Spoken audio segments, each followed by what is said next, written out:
want to thank Bruce and Joyce Gordon as well for really their great work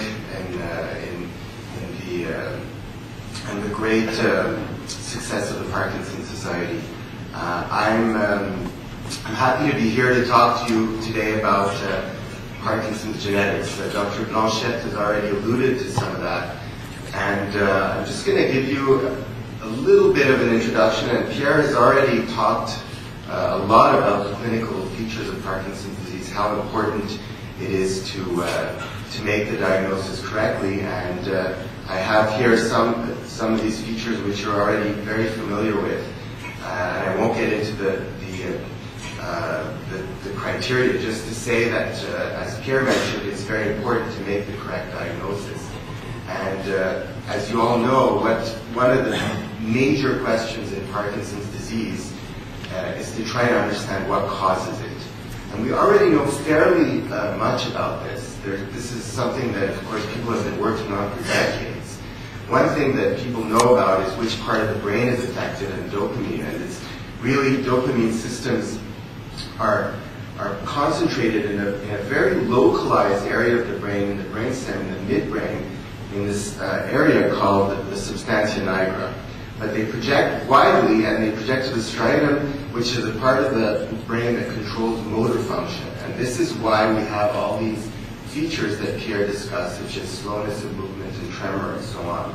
And what happens in Parkinson's disease, in a very simplified way, and I know many of you already know this, but I'm saying this again just to make a point. And what happens in Parkinson's, here is the section right across here through the brain where you see these dopamine neurons, which are this brownish color. That's why they're called the substantia nigra, dark. You see this is a patient that didn't have Parkinson's disease, whereas in a person that had Parkinson's disease, these dopamine neurons are all gone. And you lose the color, and you lose also volume because the cells have degenerated. So this is a fundamental question for us who are working in Parkinson's disease. Why is this? What is the difference? Why do these patients lose their dopamine neurons? This is something I think that the whole field is struggling with. And I guess the message I want to convey to all of you this evening is really to try to show you that there's been in the last 15 to 20 years a real shift in the way we think about this. Okay, and so let's start way back. So what are the causes of Parkinson's disease? If I was talking to you 15 years ago, then I guess I would have started, I'm still starting with this, but I guess I would have really emphasized on the environment. And I think the environment remains an important possible culprit in Parkinson's disease. And why is that? This dates back even to the beginning of the 20th century, when there was, after the First World War, there was a flu epidemic, and many millions of people died, of course, from this flu, but some of the patients that survived developed this form of Parkinsonism called post-encephalitic Parkinsonism. And so you can see that this spurred the idea that there may be an infection out there that causes Parkinsonism or Parkinson's disease in many patients, even today. Even though it's not a flu epidemic, there may be a virus or some kind of infectious cause. So this is certainly a possibility, and I think it's one of the most, it's one of the oldest possibilities. The other important area in the environment is there's a lot of talk, and many of you must have heard, I'm sure, heard about this, things out there like pesticides, and this is one that has received a lot of attention. Rotenone, you can go to Canadian Tire and buy a bag of rotenone and put it on your lawn.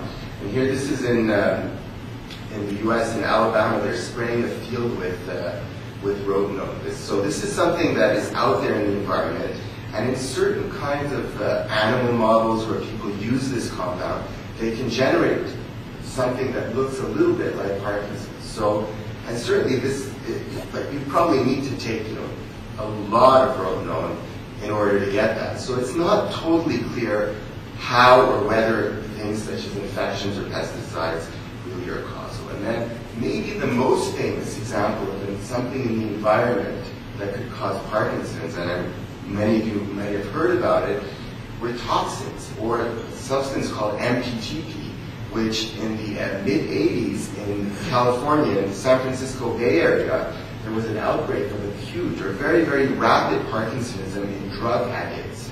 And so the compound was isolated called MPTP. And that also led to this idea that maybe there's something out there in the environment that is involved in causing Parkinson's. We know that most people that get Parkinson's, of course, are not drug addicts. They don't take compounds like this, but maybe there's something out there that all of us are exposed to, and some people get more exposed than others. So this is something that, this is something just to give you an idea that the environment is really an important issue, and people are still are doing a lot of research in this area. And maybe one of the most influential studies to show, because when you say environment, usually there's this back and forth where if it's an environmental cause, then it's not genetic. So this is nature versus nurture. And there was a very famous study done in the early 80s where they looked at identical and non-identical twins. So you have to realize twins are genetically identical. So if one twin gets Parkinson's, the other should get Parkinson's if it's genetic. This is just a question of logic. And what they found was that there was no concordance for Parkinson's in these twins. So this was a very strong argument at the time to say genetics is not important in Parkinson's disease. Now the problem was with this study was, it's true, and this comes back to a little bit what Pierre was saying, is it depends how you look. And if you examine the twin that wasn't affected, then you may not see Parkinson's. But if you do a brain scan, a PET scan in this case, you see that the affected twin has a lot of loss of dopamine innervation in the striatum. But even the unaffected twin, so he's perfectly fine clinically, there's a bit of a decrease. If you use these criteria rather than just clinical examination, you actually had a very strong concordance, suggesting that there is genetics involved. So this study, as you can see, was done almost 20 years later. So this is good. You can argue that maybe there is genetics, but I guess the fact is, if you want to say there's genetics, you have to find the genes. And so this was the first Parkinson's gene, 1997, alpha-synuclein.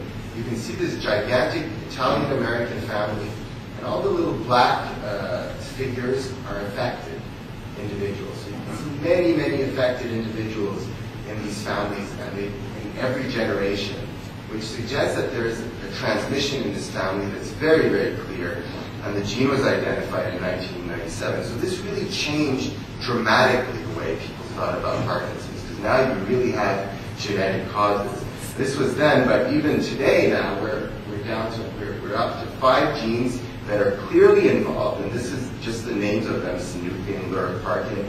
I'm not going to get into what these genes are doing, but it's just to give you a sense of how the whole thinking has changed in the last 15 years or so. So what does this mean for us? What have we learned from all this? Because it's all nice to find these genes, but what does it do? So here's an example, Mr. PD, a 47-year-old school teacher who comes to your office. He complains of a tremor at rest in his right arm, and he's also noticed slowness. I'm glad I put that in, because Pierre would have given me a hard time.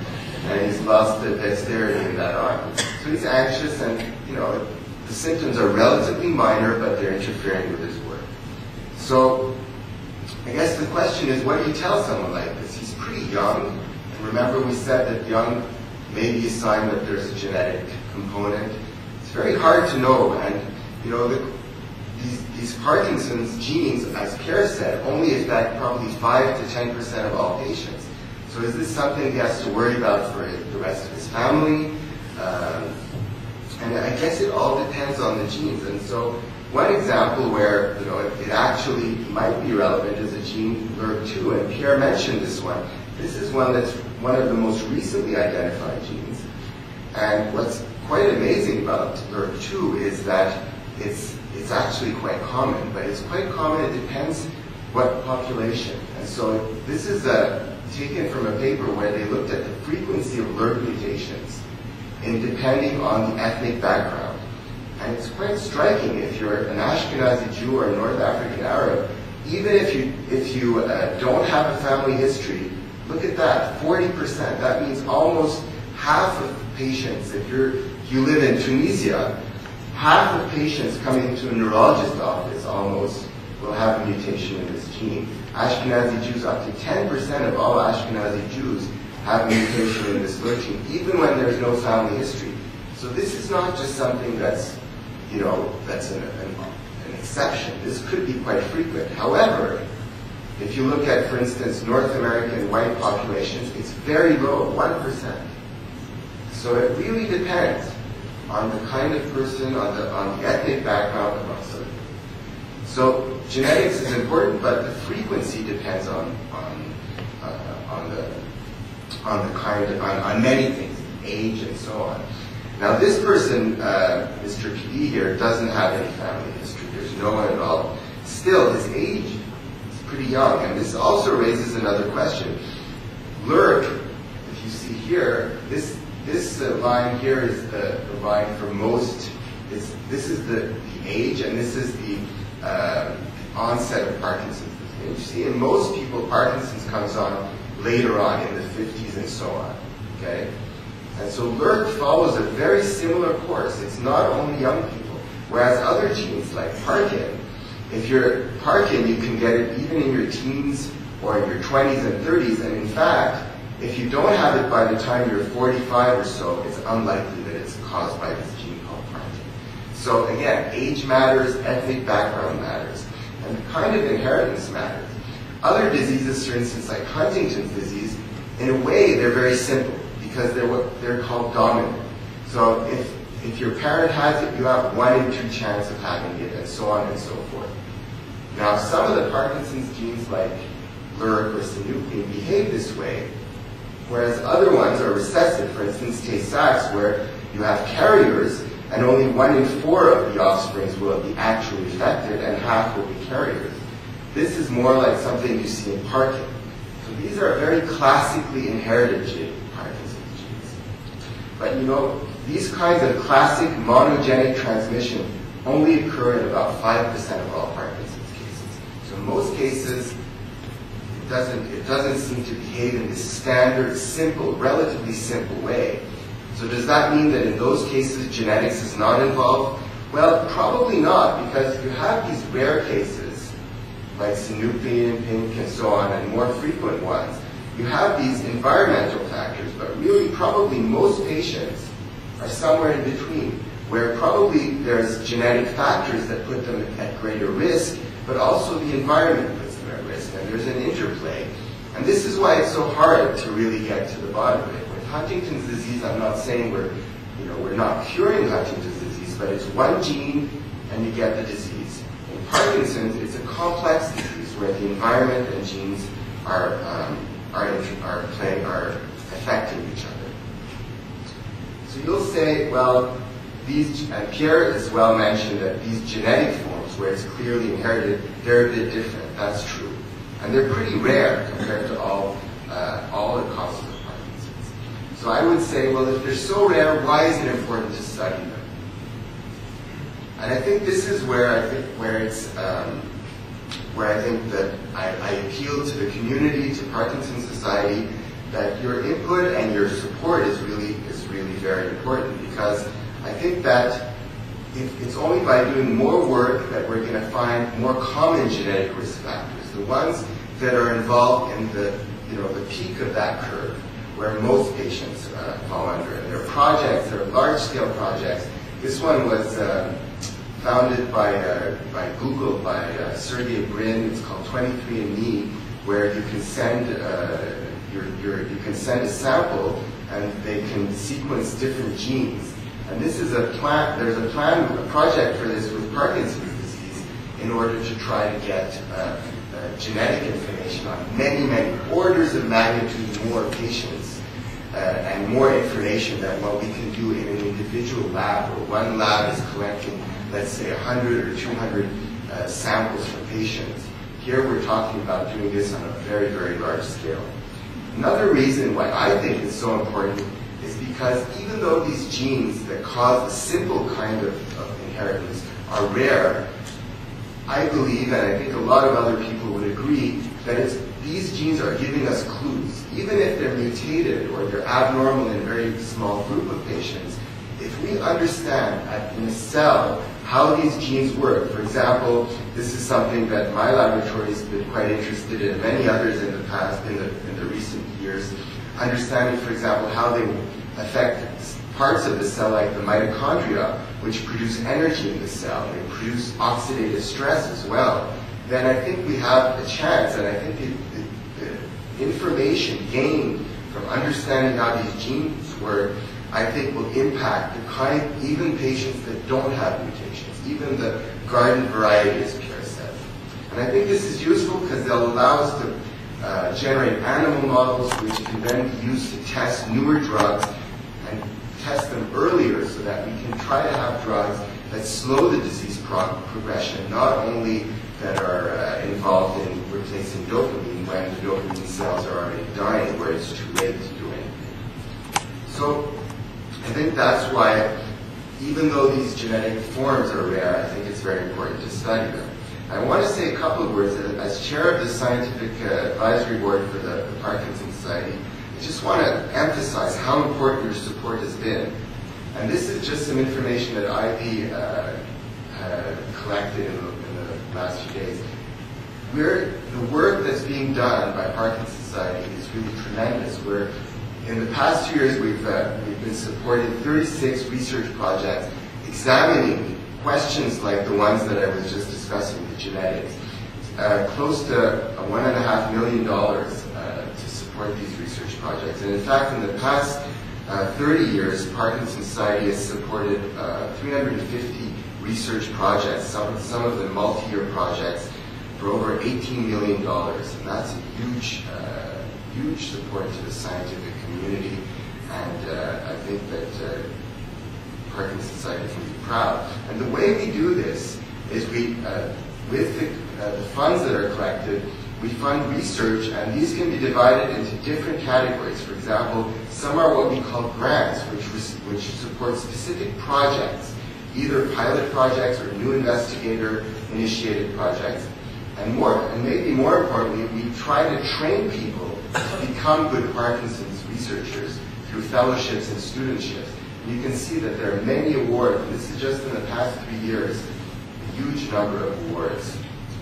And just before closing, but as a final word, I want to thank some of the members which are here today, members of the Scientific Advisory Board. You can see these are individuals that they're doing this in their spare time. They're giving their time to review grants, to make selections, to decide which are the best grants that should be funded with Parkinson's Society money. These individuals are all professors at major Canadian universities. Some of them are here this evening, and I've been the chair of the SAB for 2 years now, and really, I'm incredibly impressed with the amount of work and the professionalism that goes into reviewing these grants. Most of all, I want to thank you for your patience, because when you have the disease, things always take longer than they should, and so I want to thank you for being patient with us.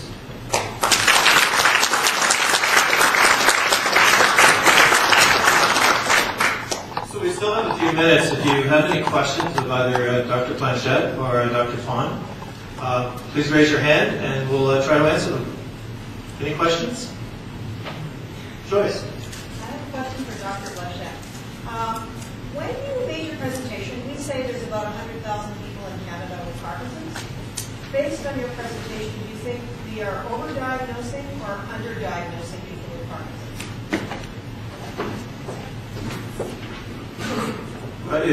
It's a good question. Certainly, in many countries, those figures are established by the diagnostic code that's used by the practitioners who see Parkinson's disease patients in their offices or clinics, and every time they bill for their services, they have to put a diagnostic code for the condition of the patient.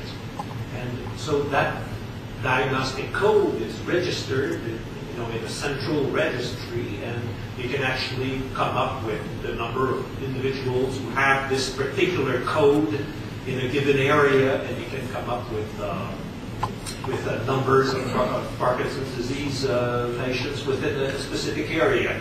Now, it's a diagnostic code, so it's based on the impression of the clinician who saw the patient. So, as I mentioned, if the practitioner is a primary care clinician, a general practitioner, and he thinks that it's a Parkinson's disease problem that the patient is having, he will put the code, and that's how it's registered. So I don't know what the proportion of these patients who actually end up with a diagnostic code for Parkinson's disease and do not have the correct diagnosis. It's hard to estimate.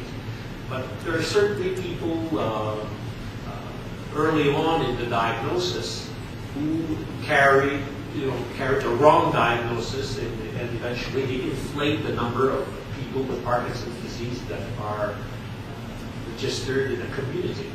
So it's a number that can indeed be inflated to some extent, but to what extent it's hard to determine. What percentage of people with Parkinson's also have essential tremors? The question is about the percentage of people with Parkinson's disease who have essential tremor. Now, I think what the message you should carry home is that those are two different conditions. Okay, essential tremor is an action tremor, whereas Parkinson's disease is characterized primarily by a resting tremor. Now, essential tremor is fairly common in the population, and it depends, in certain areas. In Norway, for instance, I think I've seen a study where apparently 4% of the population had essential tremor. So it's fairly prevalent. So some people who have essential tremor since they were, a teenager or a young adult, eventually as they grow old, these people are not immune against Parkinson's disease, and eventually they may develop Parkinson's disease as well. Okay. Now, it doesn't mean that if you have essential tremor, an essential type of tremor, that you're more likely to develop Parkinson's disease as you age. But it's just that those are prevalent conditions, and as people age, they develop the condition. So it's to me, it's what your question is really about the fact that we're facing two common conditions in human beings, and eventually you may have one form of tremor that may eventually convert into a different kind of tremor as you age. That's possible, but there are no link between those two conditions.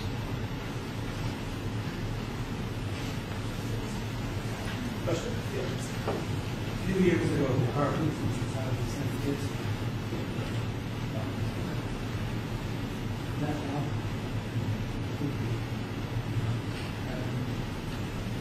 You're referring to what effort? So it's called as it is. Repeat. A CD from one of our events. You mean that went up to family physicians, or a recent CD? Not sure which one it was. What were the specifics of it? The sense that So was it sent? It was sent to the family doctors. yeah. Yes, Yeah, well, that was was put out about 7 years ago. before me. So Sorry, it was put out 7 years ago, but Yep. it went out, no, it wasn't 7 years ago, because it was put out when I was there, and I've only been there 6 years. So I can tell you it went out about 5 to 6 years ago, and it was a package that went out to family physicians that included a CD, and there was, I think, a medication card, and there was a handout that they could tear off for people with Parkinson's to give as patients that they could take away. Question of Oh, that's the question. Okay, sorry, I was talking when you were asking the question. We do know that we have large distribution. We don't know in terms of the absolute uptake. We did a little bit of follow-up. It was sent out to over 40,000 family physicians. So in terms of its reach, it went out to many family physicians. I know people who have written in since when it went out the first couple of years who wrote in to say that they found it really helpful, that we didn't do a full-scale evaluation of time, and we're now talking about how can we move forward to either look at that package or significant outreach. The other thing we're working on are clinical practice guidelines, and that will make a huge difference for people with Parkinson's, because that's going to go out to neurologists and family physicians to look at how you can manage, diagnose, treat Parkinson's within guidelines that are recognized worldwide, and that will make a huge difference around how family physicians and specialists deal with people with Parkinson's. Good question, and I wish I had the full answer for you, but I'm going to have to go back and I'll get it for you, because I see you every week, so. Any other questions? Yes. You mentioned that almost invariably people who have Parkinson's lose their sense of smell. Do you find that's not 100%? It's close. It's 95%. So I'm in those. Okay, so that's why if you go back to the slide, I said if you have a normal sense of smell, you probably do not have Parkinson's disease.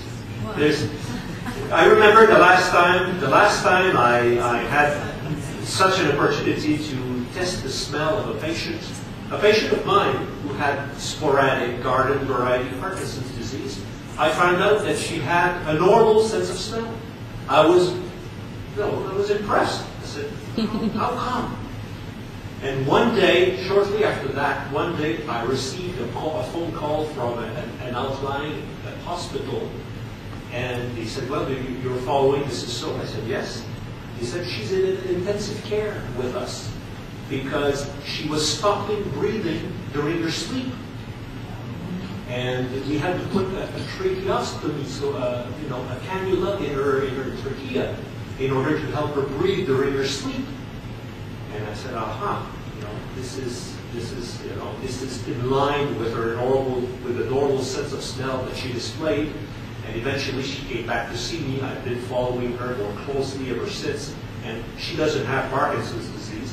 She has a condition called multiple system atrophy, which is an atypical form of Parkinson's, which does not respond favorably to treatment as much as Parkinson's disease. And the course of evolution also is different from Parkinson's disease. So the early clue, if I had tested her sense of smell early on, if she had tested normal, then I would have had an argument to propose a different diagnosis, but I was wrong, And eventually, it's this sense of smell of hers with her respiratory complications during her sleep that eventually allowed us to make the diagnosis. Maybe I could just add one more, just so that people. The other issue though is that a lot of people that have Parkinson's feel they have normal smell, but when you test them, they're actually not as good as they think. So sometimes it's there, and it's not always zero. So it's just a question of degree as well. So I wouldn't necessarily think that means you don't have. I of course is very interested. But so I was very encouraged to hear your story there, because Chris Hawks, who's a neurologist in London, England, says that if your patient doesn't have loss of sense of smell, the first thing you should do is reconsider your diagnosis. But just since this is a kind of forum that we can get some of these ideas out, another symptom, premotor symptom that might be of use and interest is constipation. And people don't talk about it very much. But I think we should start talking about it. Because some neurologists claim that it's as good as the sense of smell. We don't have very many good ways of measuring constipation. As you can imagine. But it's very interesting that both these systems are affected anatomically as well. So I have a question. You talked about the physical aspects of Parkinson's, which you have about the depression. Can you maybe elaborate on that? I didn't say in your presentation about that aspect of being identified or Yeah, well, this is an important aspect in many patients, and as Dr. Roberts mentioned, some people have constipation, they lose their sense of smell, or they eventually develop anxiety, unusual anxiety or depression, mood disorder, before the motor symptoms, before the slowness and the resting tremor become apparent. Okay, so anxiety and depression can actually be the way a patient starts the disease process. Okay, so we can see that. Eventually, over time, people may develop anxiety and depression. Parkinson's disease is a fertile ground for anxiety and depression, as you all know, and eventually, I believe up to 40% of patients have anxiety and mood disorders. So those are very important aspects, and they can actually constitute the way the patient is entering into the disease process, is through those features instead of the standard resting tremor. Does that answer your question? Thank you very much. One more question, and then we're going to have to wrap up. Dr. Blanchet, should patients diagnosed with MSA be included under the umbrella of Parkinson's? No. It's clinically it's a different entity. Pathologically, it's totally different entity as well. Now, you may say that for the advocacy, for the research, for many aspects of their lives, these patients are considered Parkinsonian, in quotations. And no, that's not wrong. But certainly, if you do research on Parkinson's disease, you don't want to have your cohort or sample of patients contaminated, in quotations, with people who have MSA, because they will not respond the same way as Parkinson's disease patients to the research interventions. Their imaging studies may be totally different, and so it's because you don't expect the MSA group to provide the same information as people with Parkinson's disease. They should be distinguished and not be recruited as part of Parkinson's disease trials. What did this lady do? Had a question? Just going back to the discussion about mood disorders, is there any indication that people suffer from mood disorders earlier in life? Would that be more like develop Early in life? Yeah. I don't think so. So, But later in life, a person who had no family history of affective disorder, and despite the hardships in life, absolutely no prior history of depression.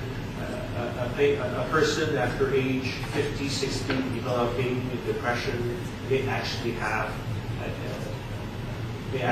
Parkinson's disease. And I have patients, actually, because I'm a consultant in a psychiatric hospital, I have patients who are referred to me, and they've been treated by the psychiatrist for depression, and eventually, the psychiatrist looks at them and says, well, there's something wrong with the patient, and eventually you can provide a diagnosis of Parkinson's in those individuals who started their illness with the depression. Absolutely. One last question. Sorry. What is I got heated up here, but go ahead. What is MSA? If I heard that correctly? It refers to multiple system atrophy. Okay, It's a neurodegenerative process, like Parkinson's disease, where people lose brain nerve cells over time, but the populations of the population of nerve cells that are affected are different, and the rate of evolution, the progression in these patients is actually different and faster than Parkinson's disease patients. So, and pathologically, it's very different from Parkinson's disease. So, these patients, unfortunately, because of their degenerative process, do not respond the same way to treatment as people with Parkinson's disease. And certainly, if you operate on these patients and you put electrodes in for deep brain stimulation, they don't respond favorably to surgical treatment as well.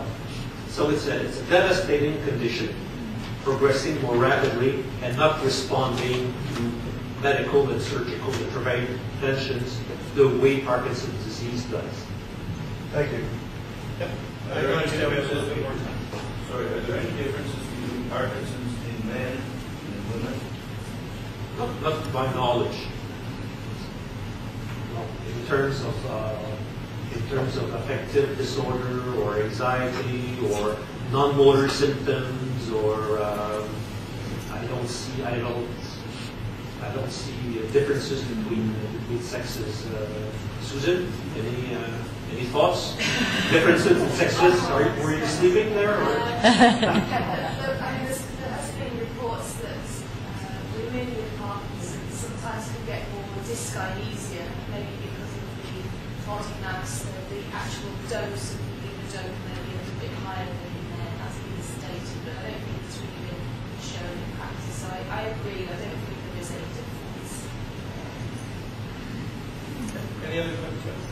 I just have a question for Dr. Fawn. I want to thank you both for excellent presentations. It's a question about genetics. When you hear the announcement, and I don't know how other people feel, you hear the announcements about dark and pink, etc. What is the expected length of time from bench to practice? You know what I mean? So you hear the announcement, isn't that great? You got a gene, and then it's very hopeful, and many diseases have announced genetically. So was there kind of a time frame that? Do you want the short answer? Too long. I think that was sort of my major point, is that we have all these genes, and I can see that, if you're a patient with Parkinson's disease, you could be wondering, so what's this doing for me? And that's a very justifiable position to have, I think. On the other hand, these are very complicated diseases, and the genes will give us, I think, a clue as to how these cells are dying. And then we're hoping that if we understand that, which is very complicated, we'll be able to extrapolate that to the more common form of Parkinson's disease. And to be honest with you, I mean, there aren't many other more fruitful or more, I can't see many other ways that will get at this problem other than just by, chance of someone finding something that no one expected, which can always happen with science, right? But I mean, other than that, to me, this is one of the most rational ways of attacking the problem.